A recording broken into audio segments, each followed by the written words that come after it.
Welcome to the my YouTube channel learning student. आज हम आप लोगों के लिए लेकर के आए हैं क्लास 12th का जो कि इम्पोर्टेंट निबंध है जो एग्जाम में हर बार आता है। और ये देखिए एग्जाम में हर बार आएगा भारत में जनसंख्या वृद्धि की समस्या को लेकर के। देखिए यहाँ मैंने 2024 लिखा है, 2024-25 होगा। तो आइए देखते हैं निबंध किस प्रकार से लिखेंगे।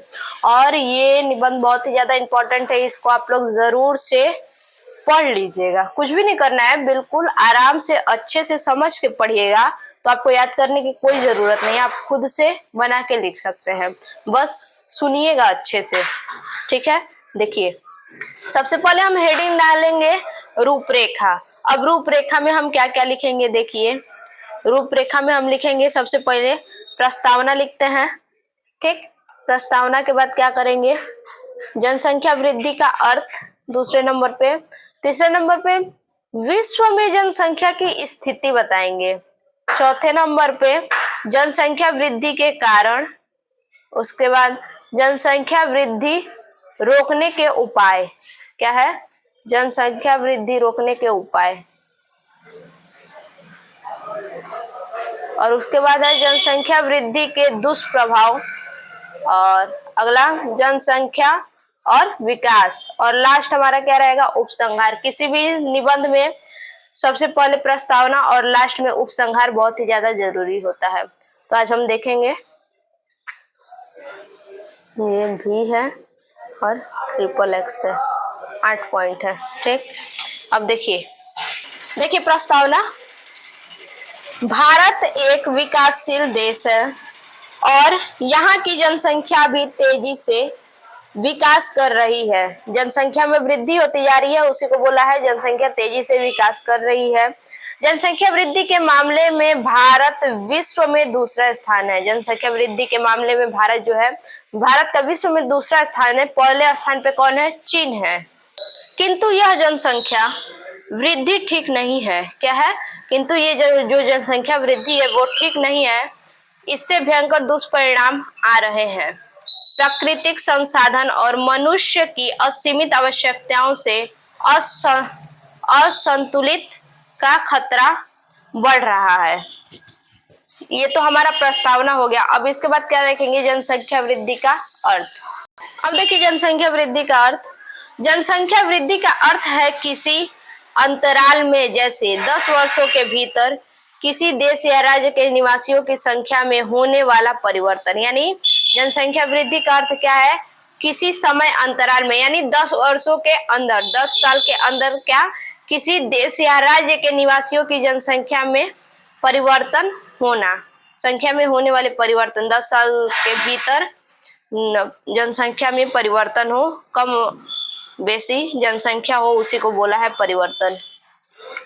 भारत में हर 10 वर्षों के अंतराल में जनगणना की जाती है। साल 2011 के जनगणना के अनुसार भारत की कुल जनसंख्या 121 करोड़ थी। देखिए क्या है, हर साल जनगणना की जाती है और इस जनगणना के अनुसार 2011 में, सन 2011 में कितनी जनसंख्या थी भारत की, 121 करोड़ थी, जो कि विश्व की कुल जनसंख्या का 17.5% है। कितना है, विश्व का कुल जनसंख्या का 17.5% है। भारत में 121 करोड़ का मतलब 17.5%। भारत में नियमित जनगणना की शुरुआत 1872 में लॉर्ड मैरो के कार्यालय में हुई थी। जनगणना की शुरुआत कहाँ हुई थी, तो 1872 में, सन 1872 में लॉर्ड मैरो के कार्यालय में हुई थी। ये कहाँ, देखिए कार्यालय में अभी बोल रहा है। भारत में कब शुरू हुआ था, तो भारत में नियमित जनगणना की शुरुआत 1881 में लॉर्ड रिपन के कार्यालय में हुई थी। देखिए ये दिया है, लॉर्ड मैरो कार्यालय में हुई थी, कार्यालय में ही हुआ था। लेकिन ये जो है कि भारत में नियमित जनगणना की शुरुआत 1881 में लॉर्ड रिपन के कार्यालय में हुई थी, ठीक। पूरा जनगणना भारत का हुआ था 1881 में। अब देखिए अगला हेडिंग। देखिए अगला हेडिंग है विश्व की जनसंख्या की स्थिति। जानेंगे विश्व की जनसंख्या की स्थिति क्या है।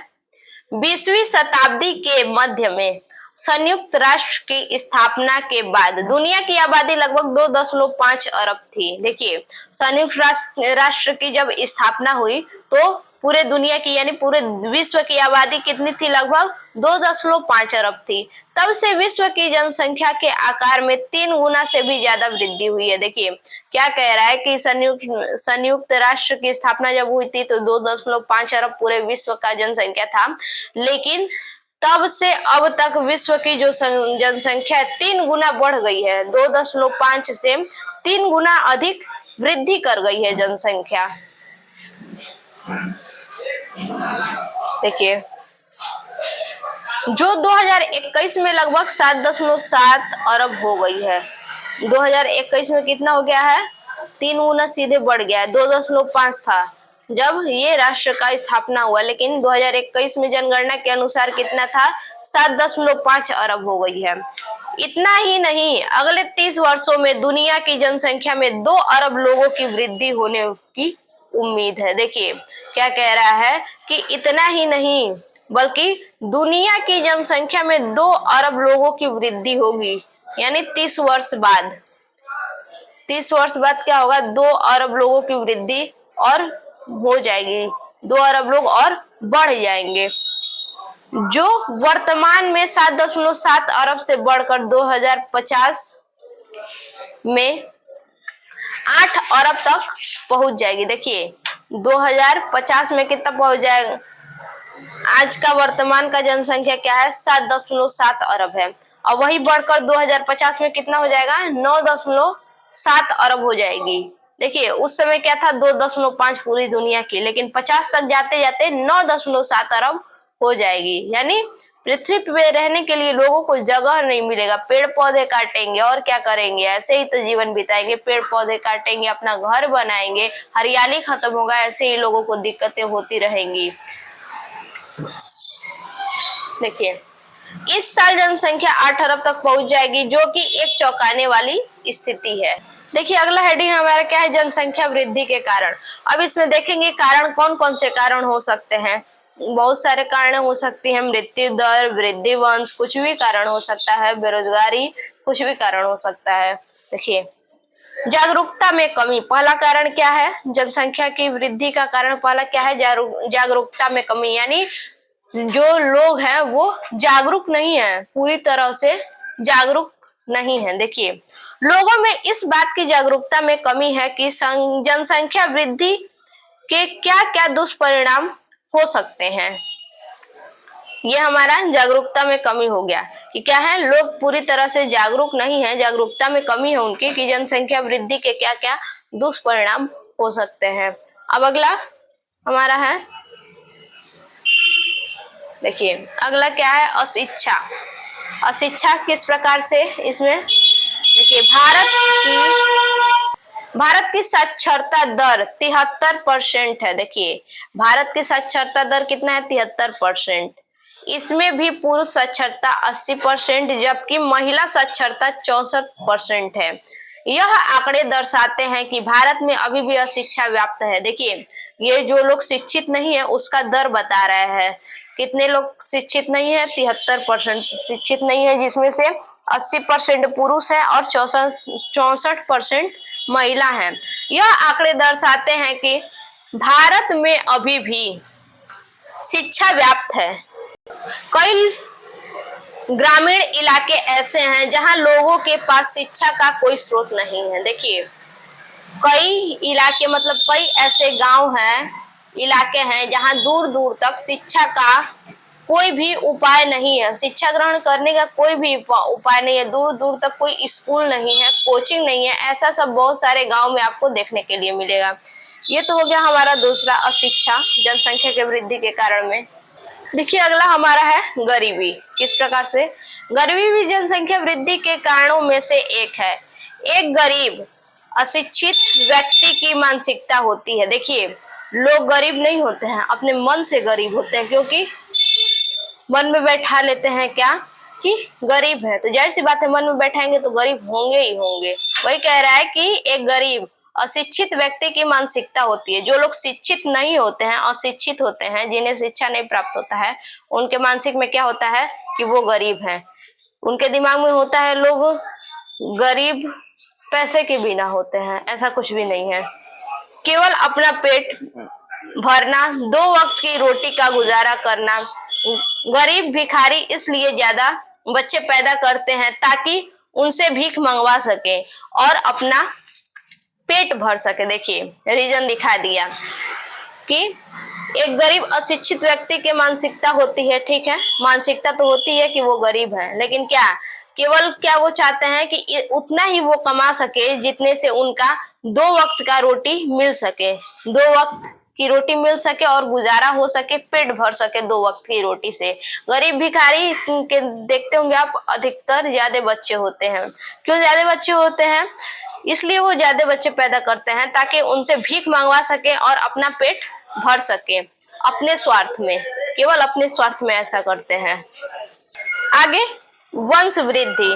देखिए वंश वृद्धि में किस प्रकार से है, हम तेजी से आधुनिकता की ओर बढ़ रहे हैं, प्रतिदिन तकनीकी में नए आयाम स्थापित कर रहे हैं, किंतु इन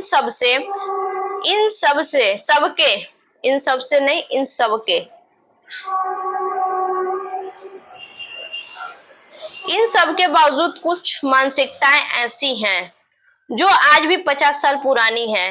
कैसी मानसिकता है भाई जो आजकल 50 साल पुरानी है वंश वृद्धि में? तो देखिए यही मानसिकता है जैसे बेटे का चाहत। हर कोई कहता है कि एक बेटा हो जाता तो अच्छा होता। वही कह रहा है कि 50 साल पुरानी ख्यालात है आज भी लोगों के अंदर कि बेटे की चाहत है। हर परिवार के मुखिया को अपनी पीढ़ी को आगे बढ़ाने के लिए लड़के की कामना होती है। कुछ लोगों की सोच कभी नहीं बदलती और यही सोच वो अपनी अगली पीढ़ी को भी देते हैं। क्या कि बेटे की चाहत यही अपनी अगली पीढ़ी को भी वो देते हैं ये सोच। बेटी क्यों नहीं? इसलिए कि वो क्या दूसरे घर चली जाएंगी, वो दूसरा वंश बढ़ाएंगी, दूसरे खानदान बढ़ाएंगी, इसीलिए लोग लड़की की न करके लड़के की चाहत करते हैं। अगला है घटती मृत्यु दर। वर्तमान में विज्ञान ने इतनी प्रगति कर ली है कि आज हर असंभव से असंभव बीमारी का इलाज संभव कर दिखाया है। लेजर तकनीकी मतलब जो लेंस के द्वारा होता है, दूरबीन के द्वारा, उसी को कहते हैं लेजर तकनीकी। लेजर तकनीकी के आ जाने से बड़े ऑपरेशन आसानी से हो जाते हैं। भारत में स्वास्थ्य योजनाओं के चलते लोगों को निःशुल्क स्वास्थ्य सेवाएं मिल रही हैं, जिससे मृत्यु दर में कमी आ गई है। देखिए आजकल ऐसे रोग हो रहे हैं जो क्या असंभव से असंभव बीमारियां हो जिसका इलाज आ गया है। लेजर तकनीकी है दूरबीन के द्वारा, जो जिसके द्वारा क्या है कि बिना शरीर में चीरे फारे, बिना निशान लगाए दूरबीन के द्वारा दूरबीन अंदर डाले, कैमरे की तरह चलेगा, अपना काम होते जाएगा, सारा ऑपरेशन हो गया, सारे रोग की, सारे बीमारी की दवा हो गई, सब कुछ आ चुका है। और लोग क्या हो रहे हैं, दिन प्रतिदिन वृद्धि तो हो रही है लेकिन मृत्यु दर कम होती जा रही है। लोग जल्दी मृत्यु को नहीं प्राप्त कर रहे हैं। आगे अगला है जनसंख्या वृद्धि के दुष्प्रभाव। अब दुष्प्रभाव में क्या क्या कारण हो सकते हैं, दुष्प्रभाव के कारण क्या क्या है देखिए। पहला हमारा है संसाधनों में कमी। जनसंख्या वृद्धि के दुष्प्रभाव में पहला है संसाधनों की कमी। किस प्रकार से? देखिए जनसंख्या के पालन पोषण के लिए प्राकृतिक संसाधनों की आवश्यकता होती है, ठीक। जनसंख्या के पालन पोषण के लिए क्या होता है, प्राकृतिक संसाधनों की आवश्यकता होती है, किंतु प्राकृतिक साधन सीमित मात्रा में है। इसी वजह से सरकार को इतनी तेजी से बढ़ती जनसंख्या को रहने के लिए, आवास और खाने के लिए भोजन उपलब्ध करवाने में कठिनाइयों का सामना करना पड़ रहा है। देखिए क्या कह रहा है कि इसी वजह से सरकार को जब जनसंख्या वृद्धि होगी तो प्राकृतिक संसाधनों की आवश्यकता होगी। प्राकृतिक संसाधनों की आवश्यकता होगी तो क्या उनके लिए सरकार को तेजी से क्या करना होगा, बढ़ती जनसंख्या को रहने के लिए आवास और खाने के लिए भोजन उपलब्ध करवाना होगा, जो कि ये सब चीजें, इन सब चीजों के कारण कठिनाइयों का सामना करना पड़ रहा है। इसीलिए जनसंख्या वृद्धि कम करनी जरूरी है। अगला है पर्यावरण पर प्रभाव। किस प्रकार से पर्यावरण पे प्रभाव पड़ रहा है जनसंख्या वृद्धि पर? तेजी से जनसंख्या वृद्धि से पर्यावरण में परिवर्तन होते हैं। मनुष्य अपनी सुविधाओं के लिए पर्यावरण के संसाधनों का अंधाधुंध उपयोग कर रहा है। यानी अंधाधुंध उपयोग का मतलब क्या है कि मनुष्य अपने पर्यावरण में परिवर्तन, देखिए जनसंख्या वृद्धि से पर्यावरण में परिवर्तन हो रहा है। किस प्रकार से परिवर्तन हो रहा है? जो मनुष्य की अपनी सुविधाएं हैं, अपने रहने के लिए, खाने पीने के लिए, रहने के लिए, एक तो सबसे पहले पेड़ काट रहे हैं, पेड़ पौधे काट रहे हैं, जिससे बहुत ही ज्यादा खतरा बढ़ता जा रहा है। दिन प्रतिदिन हरियाली कम होती जा रही है, ऑक्सीजन कम होती जा रही है, जिससे मनुष्य को बहुत ही ज्यादा खतरा है। अंधाधुंध उपयोग करते जा रहा है। खेती करने के लिए जंगलों का नाश कर रहा है, खेती करने के लिए पेड़ पौधों को काट रहा है और खेती अपना कर रहा है। उद्योग की स्थापना, जंगलों का नाश कर रहा है और उद्योग की स्थापना कर रहा है, बड़े बड़े कारखानों की स्थापना कर रहा है पेड़ पौधों को काट के। पारिस्थितिक रूप से संवेदनशील क्षेत्रों जैसे पहाड़ी क्षेत्र, जंगल इत्यादि को कृषि कार्यों के लिए काटा जाता है। देखिए पहाड़ी क्षेत्र हुए, जंगल हुआ, यहाँ पे पेड़ पौधों को काटा जाता है कारखाना वगैरह बनाने के लिए, खेती करने के लिए। यही है हमारा पर्यावरण पर प्रभाव। बेरोजगारी में वृद्धि अगला है। बीते 20 वर्षों में बेरोजगार पुरुष एवं महिलाओं की संख्या में तीव्र वृद्धि हुई है। बीते हुए 20 वर्षों में बेरोजगार के कारण पुरुष और महिलाओं की संख्या में तीव्र वृद्धि हुई है, तेजी से गति होती जा रही है। क्योंकि इतनी बड़ी संख्या में मौजूद युवाओं को रोजगार देने के लिए सरकार के पास पर्याप्त उपाय नहीं है। क्या कह रहा है? क्योंकि इतनी बड़ी जनसंख्या में, जो दिन प्रतिदिन जनसंख्या बढ़ती जा रही है, इतनी सारी जनसंख्या होती जा रही है, तो इतनी बड़ी मात्रा में इतनी सारी जनसंख्या मौजूद युवाओं को रोजगार देना क्या है, बहुत ही ज्यादा मुश्किल है। सरकार के पास पर्याप्त उपाय नहीं है कि लोगों को किस प्रकार से रोजगार दिया जाए। देश में हर साल लाखों की संख्या में बच्चे ग्रेजुएट होते हैं, किंतु इतनी संख्या में रोजगार के अवसरों का सृजन नहीं हो पा रहा है। हर साल लाखों बच्चे एग्जाम देते हैं, तैयारी करते हैं, लेकिन फिर भी कोई नौकरी वगैरह कुछ भी नहीं मिलता है। उसी को कह रहा है कि लाखों संख्या में बच्चे ग्रेजुएट होते हैं, किंतु इतनी ही संख्या में रोजगार के अवसरों का सृजन नहीं हो पा रहा है। हर साल लाख बच्चों को भी क्या रोजगार नहीं मिल पा रहा है, तो बढ़ती जनसंख्या को कहां से मिल पाएगा। अब है सामाजिक प्रभाव। ठीक, देखिए सामाजिक प्रभाव किस प्रकार से है इसमें। तीव्र जनसंख्या वृद्धि का मतलब श्रम बाजार में आने वाले व्यक्तियों की एक बड़ी संख्या से है। श्रम बाजार में आने वाले यानी जो श्रमिक है, जो बाजार में श्रमिक हैं, उन व्यक्तियों की एक बड़ी संख्या है। ऐसी स्थिति में बेरोजगार की समस्या और अधिक उत्पन्न हो सकती है। ऐसी स्थिति में जो श्रमिक हैं, जो बाजार में श्रम का काम कर रहे हैं, जो व्यक्ति, वो क्या है, ऐसी स्थिति में बेरोजगार की समस्या और अधिक उत्पन्न होती जाएगी। जनसंख्या वृद्धि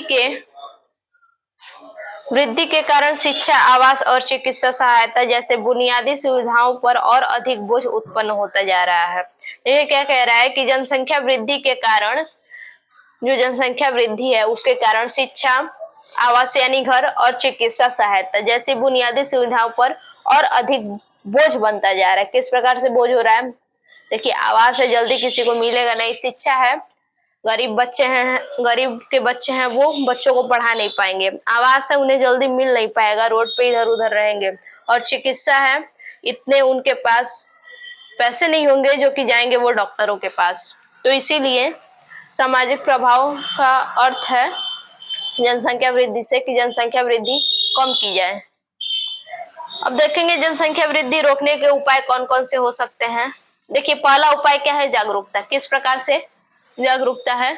देखिए कुछ सामाजिक कार्यक्रम जैसे नुक्कड़ नाटक, सांस्कृतिक कार्यक्रम, तरह तरह के प्रतियोगिता के माध्यम से भी लोगों को जनसंख्या वृद्धि के कारण होने वाली समस्याओं की जानकारी देकर इसमें कमी लाई जा सकती है। देखिए क्या कह रहा है कि कुछ सामाजिक कार्यक्रम के द्वारा, जो समाज में कुछ कार्यक्रम करवाए जाए जागरूक होने के लिए। कैसा कार्यक्रम करवाया जाए?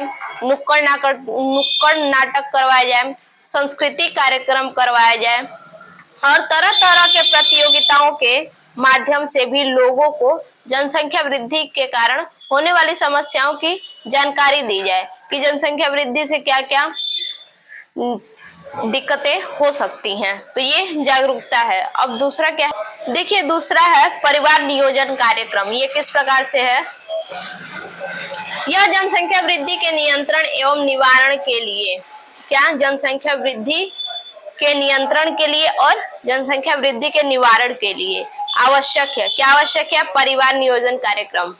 परिवार नियोजन संबंधित शिक्षा, देखिए परिवार नियोजन संबंधित यानी जनसंख्या पर कैसे काबू पाएं, उसके लिए है। परिवार नियोजन संबंधित का मतलब है कि जनसंख्या पे कैसे काबू पाएं। देखिए शिक्षा, परिवार नियोजन संबंधित शिक्षा क्या है, कॉपर टी महिलाओं के लिए, कॉपर टी है, नसबंदी है, गर्भ निरोधक गोलियां हैं। गर्भ निरोधक गोलियां में आपका बहुत सारा आ जाएगा, सहेली, मालाडी और भी सारे पिल्स यानी गोलियां आती हैं। गोलियों का सेवन आदि की जानकारी देकर तथा इसका प्रचार करके जनसंख्या वृद्धि पर नियंत्रण पाया जा सकता है। इसके जानकारी के लिए आप किससे जानकारी ले सकते हैं, तो डॉक्टरों से आप जानकारी ले सकते हैं। देखिए आगे है यौन शिक्षा। यौन शिक्षा किस प्रकार से है, यौन शिक्षा यानी यौन संबंध किस तरह से बनाने चाहिए, क्या सावधानी रखनी चाहिए, क्या सावधानी रखनी चाहिए, किस प्रकार से संबंध बनाना चाहिए। हम इस तरह की बातें करने में झिझकते हैं। इसी वजह से यह जानकारी के अभाव में असमय तथा अत्यधिक संख्या में बच्चा पैदा होते हैं। देखिए जिसे नहीं पता होता है कि यौन संबंध कैसे बनाना चाहिए, क्या सावधानी बरतनी चाहिए, इन बातों की जानकारी उन्हें नहीं होती है। इसी के कारण क्या होता है कि जनसंख्या वृद्धि होता रहता है। इसी वजह से जानकारी के अभाव में क्या असमय तथा अधिक संख्या में बच्चे होते हैं। कम उम्र में ही क्या होते हैं, बच्चे हो जाते हैं जानकारी न होने की वजह से। अगला है विवाह की उम्र बढ़ाना। विवाह की उम्र बढ़ाने से भी क्या जनसंख्या वृद्धि के उपाय हैं। विवाह के उम्र जो है बढ़ा करके, उम्र ज्यादा बढ़ा करके शादी करेंगे तो जनसंख्या वृद्धि भी क्या होगी, लेट से ही होगी। देखिए विवाह की उम्र बढ़ाना भारत में तेजी से बढ़ती जनसंख्या का सबसे प्रमुख कारण है। बढ़ती जनसंख्या भारत का सबसे प्रमुख कारण माना गया है। कम उम्र में विवाह होना सबसे बड़ी कारण है कि कम उम्र में विवाह करना, कम उम्र में विवाह कर लेंगे, जानकारी नहीं होगा, बच्चे पैदा होते जाएंगे। जल्दी विवाह होने से लड़कियां कम उम्र में ही मां बन जाती हैं और अधिक संख्या में संतान उत्पत्ति करती हैं, यानी अधिक संख्या में क्या संतान उत्पन्न करती हैं, बच्चे पैदा करती हैं। भारत में ऐसे कई इलाके हैं जहां बाल विवाह होता है। देखिए भारत में आज भी ऐसे बहुत सारे इलाके हैं जहां पे बाल विवाह अभी तक होता है। अतः प्रशासन को बाल विवाह पर रोक लगानी चाहिए। साथ ही लड़के लड़कियों के विवाह के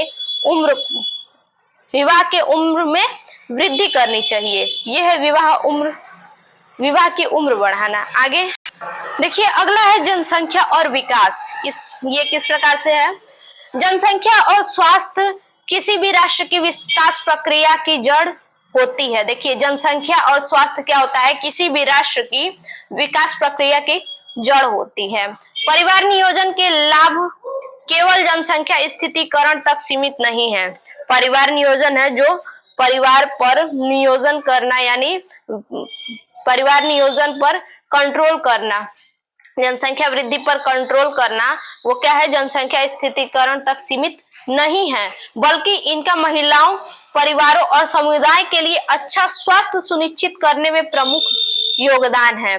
महिलाओं को केवल बच्चा पैदा करना ही, उस पर रोक लगाना ही बहुत बड़ी बात नहीं है, यहीं तक केवल सीमित नहीं है, बल्कि महिलाओं को क्या करना है, परिवारों और समुदाय के लिए अच्छा स्वास्थ्य सुनिश्चित करने में प्रमुख योगदान है महिलाओं का, जो गरीब उन्मूलन, भूख और कुपोषण को समाप्त करने और स्वास्थ्य देखभाल, शिक्षा और अन्य आवश्यक सेवाओं के लिए सार्वभौमिक पहुंच सुनिश्चित करने के लिए आवश्यक है। अब लास्ट हेडिंग हमारा क्या है, उपसंहार। देखिए वर्ष 2011 के जनगणना के अनुसार भारत की आबादी 121 करोड़ थी। 2011 में आबादी कितनी थी? 121 करोड़ थी तथा अनुमान लगाया जा रहा है कि वर्तमान में यह 130 करोड़ को भी पार कर चुकी है। साथ ही वर्ष 2030 तक भारत आबादी चीन से भी ज्यादा होने का अनुमान है।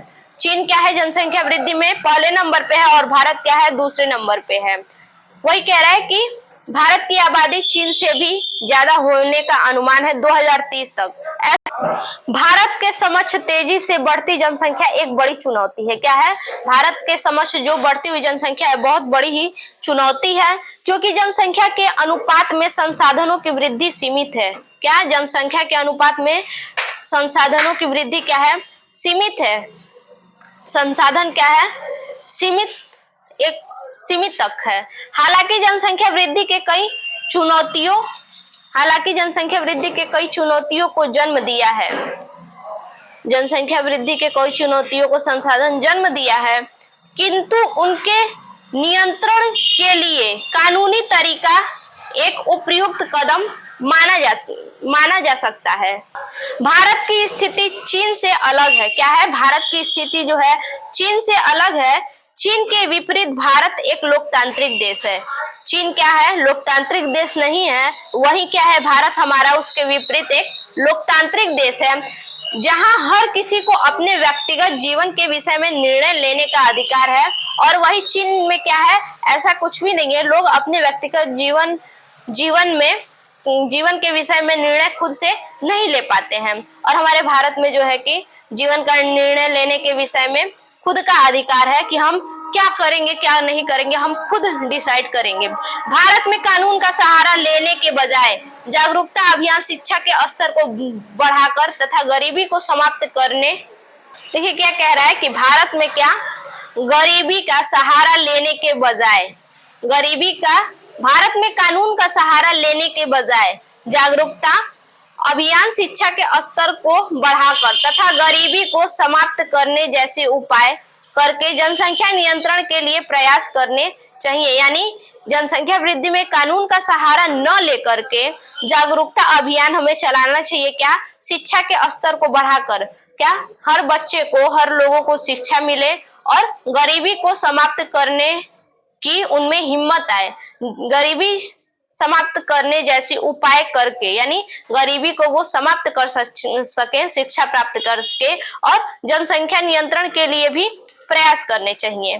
तो ये हमारा है पूरा जनसंख्या वृद्धि पर निबंध। तो आज के लिए बस इतना ही। फिर से मिलते हैं अपने एक और नए वीडियो में। तब तक के लिए धन्यवाद।